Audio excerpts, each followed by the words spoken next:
The country of Guyana in South America is one of the smallest in the world, with a population of under 800,000 people, and yet it has the highest suicide rate among women, some 5 times higher than the UK, according to the World Health Organization.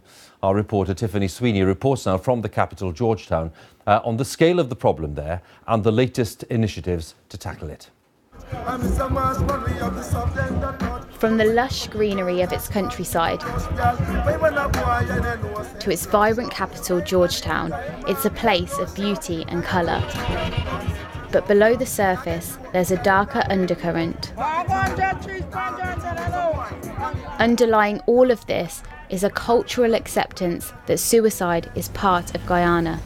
It's not just one thing that makes someone think that, you know what, I'm going to end my life. Not every day my parents would have money, and many of those things contributed to it.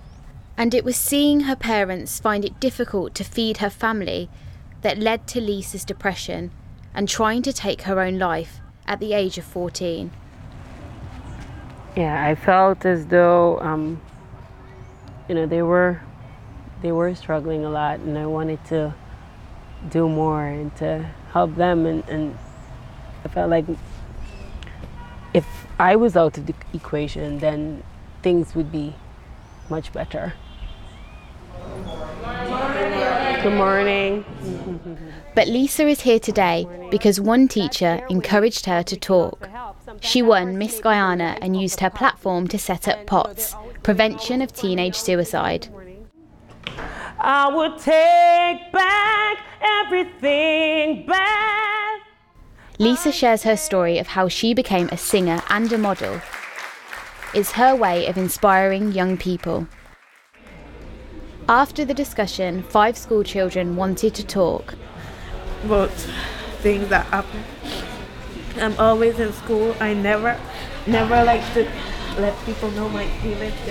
I always smile. They all shared similar stories of family members dying, absent parents, and bullying at school. Some were so overwhelming, it was clear they needed support. Support that this school gives through its teachers, but here they're still waiting for a counsellor, something the government has pledged. If you're so young and vulnerable at that age and no one's telling you you can be something or you can make something of your life, I believe in you, then you feel worthless, and that's essentially what these kids are feeling. So what's the best team? My one is Golden State Warriors. Okay. Beverly Cyrus is the head teacher at this school. She believes tackling issues at home are just as important as education. Some of them are living in different homes at different periods of time. So most of them are not in a stable home. So you find that various behaviors are coming out because what mom would encourage, grandmom wouldn't. She, like Lisa, believes by nurturing the children to focus positively on the skills they do have, it will help to improve their mental health. The government is opening several specialist centres this year to address the fact the suicide rate among women is the highest in the world, and for men, the second highest. Supranam is 2 hours from the capital and is the region most affected.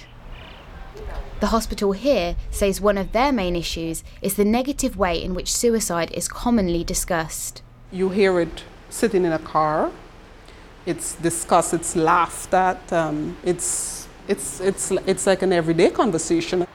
She called for other governmental bodies to play their part. In health, as I've said, we can't stand alone. We're a house, so we need all the pillars to ensure that our people stand.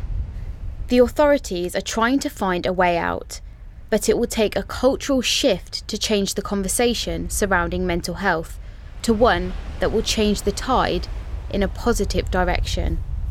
Tiffany Sweeney, BBC News, Guyana.